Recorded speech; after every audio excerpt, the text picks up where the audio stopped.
two things that are really cool about this. The first is having Di Henwood as the warm-up act. I've never had that before. The second thing is being near to Catherine Ryan, whom I think is absolutely wonderful, and you weren't traumatizing at all. And then the third thought I had is, oh, shit, how the hell do you follow Di Henwood? So I thought, well, this is from the sublime to the ridiculous, and then I realized actually it's from the ridiculous to the more ridiculous. So what I'm going to try and do is talk about chemistry. We've got an audience full of people here who want entertaining, and I'm going to talk about chemistry. I'm onto a loser, I think, aren't I? But let's just kick off. And I'm going to try and talk about molecules, and a whole load of stuff about molecules. Please don't leave like Di's audience did. Please don't leave. I only want you to understand the shapes of these things. I don't want you to understand the technicalities of the molecules. It's just looking at their shapes. I'm going to try and tell you about molecules that look like other molecules and affect you. And at the end of the day, I can guarantee you won't ever eat anything again, you won't have sex again, and you'll never, ever be happy again. This is my goal in life. That was the last laugh I'll get. So let's kick off then by talking about sexy chemicals. We're all into sex, I know that. My students are definitely into sex. I showed them this picture to ask them what it meant to them. And they looked at the rabbit and they didn't realize that rabbits are very sexy. They spend most of their time procreating. And all of the pictures in the back of my slides have this deep, not very deep, is it really? Deep subliminal meanings. Now, because of the copyright problems in New Zealand, I'm sorry I had to use a photograph of myself here as the male. No, I'm very upset about this, actually, because nobody laughed when Di said about his physique. They all said, yeah, it's absolutely fantastic. That is me. It's amazing what clothes can do. The thing that's really important is to know that I can't show you the really naughty bits. So I've censored the naughty bits here. The lady on the other side's got more naughty bits than men, so I've censored more of her. And you can probably only see that she's a lady. That sign with an arrow pointing up, which I always think is subliminally appropriate, is the male sign. And the one with the thing going down is like a lady with a big head, basically, is the female sign. Now, as a chemist, shall I just go? It's no good. I'm going home. There's a garden to dig and there's food to buy. I've got to get out there quickly. As a chemist, I don't look at people in the same way as you might. I'm not interested in their nice bits and pieces, all the sorts of bits and pieces. I'm interested in their molecular bits and pieces. And you can see in front of you a couple of molecules there. One's 17-beta estradiol. Oh my God, chemistry. This is the female hormone. And I've censored the naughty bit, because I don't think we're quite ready for that yet. But you can see that it's very similar to the other hormone, which is the male hormone, and I've also censored the naughty bit there. But on the female hormone, you can see the type. If I just point to it up here, you can just about see there. That's the cleavage of the female hormone. It's the only bit that I've not censored. But are you ready to see the whole thing? Before I do this, are there children in the audience? If there's anybody younger than 18, I'm ever so sorry. But could you just cover your eyes at this? Kyla, don't cover your eyes. You're older than 18. Oh, my God, there it is. So this is the difference between men and women. The male has that double-bonded oxygen. Wow. I've got a very big double-bonded oxygen. The female has a totally unsaturated ring structure with a hydroxyl group sticking off it. Now, what we need to know is why those molecules make me a male, or as near to a male as I can be, and the beautiful part of the audience, females. And it's all down to this bloody great big molecule called the estrogen receptor, or ER. Now, this structure, I've got to say this, was actually composed by a PhD student of mine, and we wrote a paper on this, and it's the only paper I've ever written that I simply do not understand a solitary word of. And I've tried to read this paper, and it is so complex. She was so clever, and she actually made the structure of the estrogen receptor from its individual amino acids. If I try and point again, just to show you, right in the middle there, you can see estrogen, the female hormone. And it's sitting there in this big protein molecule, being recognized by the protein molecule, like a lock and key mechanism. So the protein molecule is recognizing those naughty bits, the female naughty bits, on the estrogen molecule. And we now know much more detail about this molecule, this protein receptor. And you can see that I'm showing you a bit more detail. And you can see the estrogen molecule sitting in that receptor. And you can imagine how that receptor might have bits and pieces that sees the hydroxyl group, sees the unsaturated ring structure, and says, yep, okay, this is a female. Turn on the female bits.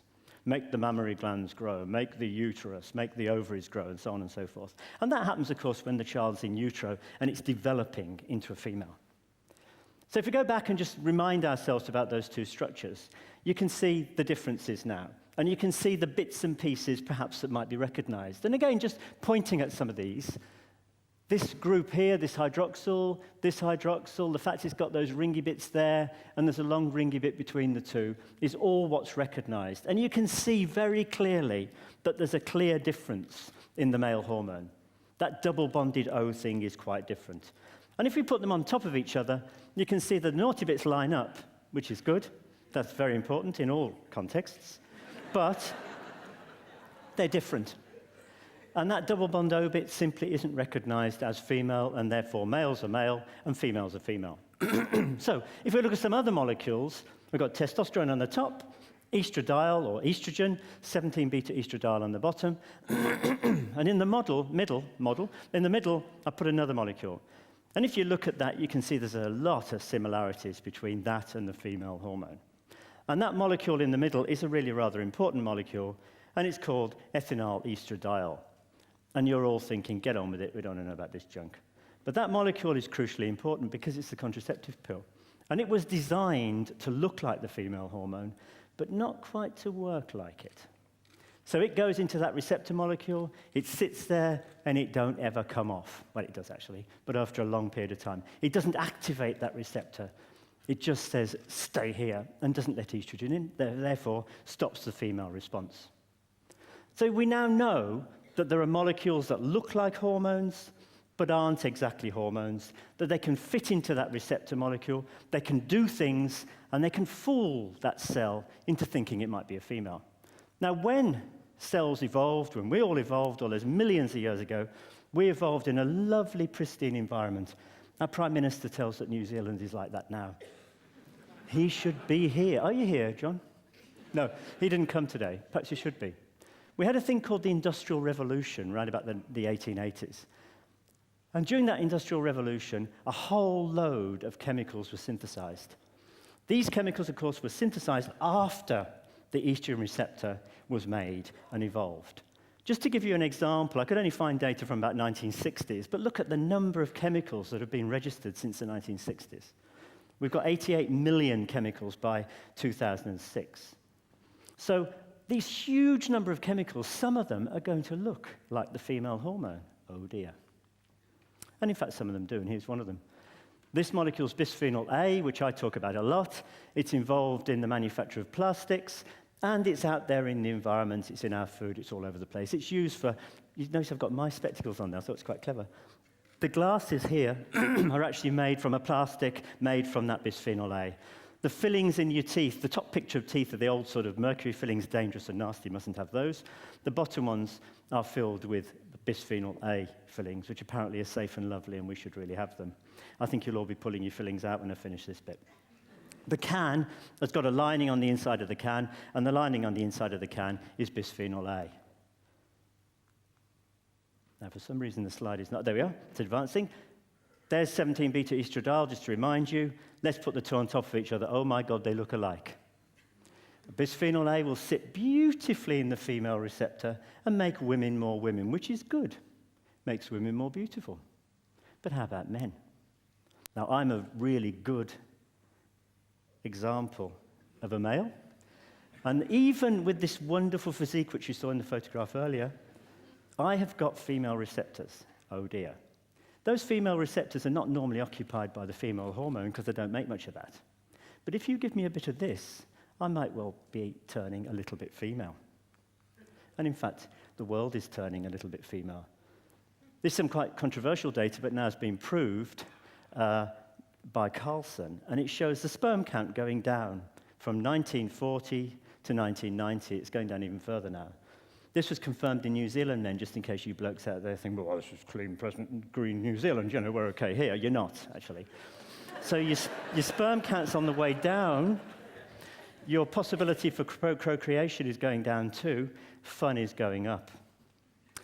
There are a whole load of molecules out there that look like each other. I haven't got time to go into them all, but I've just put a few pictures there. And these molecules are things like genistein in soy at the top there, bisphenol A I've talked about, DDT, and some of the chemicals used in cleaning agents in the kitchen. So we're all exposed to these things all the time. They all add up. They're all having an effect.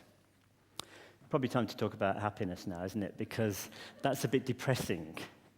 Now, I like to use photographs that are really relevant, and the picture in the background here is a slightly fuzzy one, but it's the University of Canterbury senior management team after their Tuesday meeting. The person in the middle is our esteemed Vice-Chancellor leaping around because he'd obviously got agenda item 1 through. So I want to talk a little bit, which is apparently quite unusual. What I want to do is talk a little bit about chemicals that make you happy, and you'll see the connection in a minute. So happy chemicals. The brain is where happiness starts. Good brain, good happiness. Let's have a look, if we can, yes, at the brain in cross-section. There's a bit of the brain called the striatum, and there's a particular thing going on in that bit of the brain, which is quite complex. I'm going to very quickly tell you about it. If I, first of all, just point at the top of this slide here, that basically is a nerve. You can just about see the little red dot, and that nerve's going up to the brain. So a signal coming down from the brain gets to that globular round thing, which is a nerve terminal, and then it has to cross a gap to get to another part of the nerve before that signal goes on. So it could be the signal for happiness going up to the brain. It could be the signal to move your arms and legs coming down from the brain. The way it gets across that gap is that chemicals called neurotransmitters are produced here. They come across this gap and they bind onto another sort of receptor protein which recognizes their shape. You can see where we might be going here.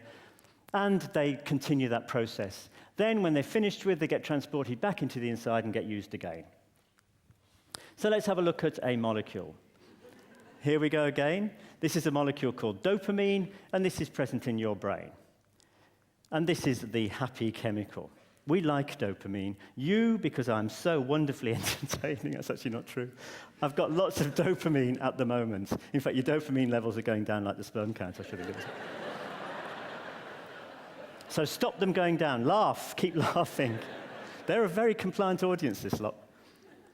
And in fact, Aldous Huxley thought about this quite a long time ago when he wrote Brave New World. And I was rereading this recently before I gave this talk, actually. And he talks about taking... Has anyone read this? You must have. It's all very intellectual. You must have. He talks about taking a soma holiday with all the benefits of Christianity and alcohol without their defects. I just love that. And the way people took their soma holiday was to take a soma pill. And this soma pill did something to their brain to make them happy and fantastic and wonderful. And it meant you didn't have to have 14 days. You could work harder. You just took one of these pills. You got your soma holiday out the way in 10 seconds. And you probably think, and a lot of people think, well, how ridiculous that is. Let's just look at a few more molecules. There's 3. So we'll look at another 3 now. I'm going to tell you what those molecules are in a few minutes' time.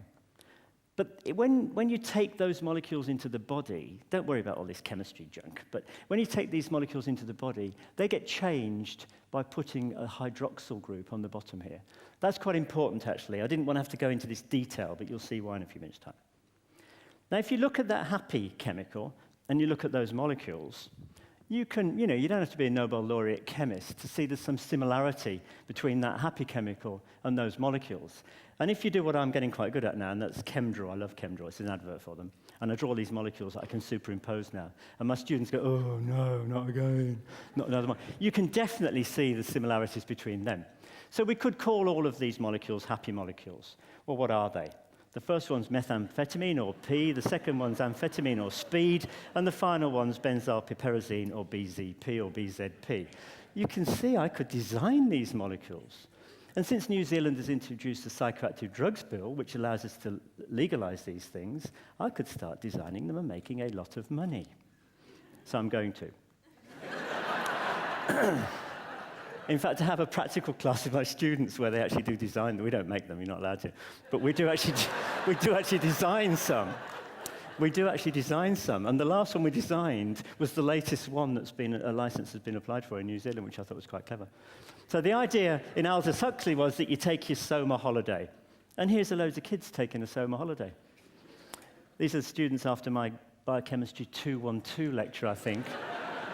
Just relieved that it's over. So let's look at another molecule. We're getting to the end now, don't worry. I've got 3 minutes, it keeps telling me. Let's look at another molecule. That's a bit more complicated. You're getting good at molecules now, aren't you? That's called thiamine, or vitamin B1. You've all had some thiamine today, and you've all had vitamin B1. Well, just look at the shape of that molecule with respect to dopamine, the other chemical. Now, this might be pure fiction. And why it might be pure fiction is this is my research. And it's something I'm quite interested in at the moment. And I do actually go down quite a lot of fictitious routes and never get funded for them. Then we have to say, oh, well, that was interesting. We'll all go and do something else now. But you can actually see the similarities between those two molecules. You can see the bits of them line up. And we've got quite good reason to believe that, in fact, vitamin B1 might have some positive effects. And one of the things is that for very many, many years, it's been known that particularly postmenopausal women, this is serious now, postmenopausal women that take high levels of vitamin B1 don't tend to get as depressed as postmenopausal women that don't. So there might be something to do with the happy chemicals. It might be representing a happy chemical here. So we decided to do an experiment. And we did an experiment where we took some rats. This is all ethically approved, obviously. And we gave them methamphetamine. And we put them in a cage with a dark side and a light side. And rats normally like the dark side because they like darkness. We gave them the methamphetamine in the light side. They began to like the light side very much indeed. Then we took them off the methamphetamine and allowed them to gently recover, so they went to bed with their teddy bear. And we measured how long it took them to like the dark side again. And if you look at this graph, now this is not statistically significant. I'm showing you this because I'm trying to talk about the future and where we're going. You look at that graph, and you can see that here are the control animals that were taken off methamphetamine. It took them quite a while to get sorted out. These are the control animals that were taken off methamphetamine in a slightly different way. I'm not going to talk about that. These are the control animals who were given low doses of vitamin B1, and these are the control animals who were given high doses of vitamin B1. It looks like, although there's no statistical significance, I keep saying that at the minute, we haven't done the experiment fully yet, it looks like vitamin B1 is having an effect on their recovery, which might mean it can be used in the treatment of methamphetamine addiction. We're just working on that. So let's just finish off then with a banana. Well, everybody laughs when you show a picture of a banana. It's got sexual connotations, I'm sure of it. I don't know quite what it is. So let's look at a happy banana. I drew that face. Is that good? And let's look what it contains. It contains dopamine and thiamine. So perhaps we could be taking more bananas to feel happy. Now, this is a joke, obviously, but there is a lot of sense in the possibility that we could actually take foods to change our mood and take foods as part of our medicinal therapy. And I don't think it'll be too long before that's very much more reality. So food is medicine, and you can imagine the day when your doctor might say, "Come on, sir, take your banana, you'll feel a hell of a lot better." Thanks for listening very much. Thank you. Thanks very much. Thank you. Thank you. Thank you.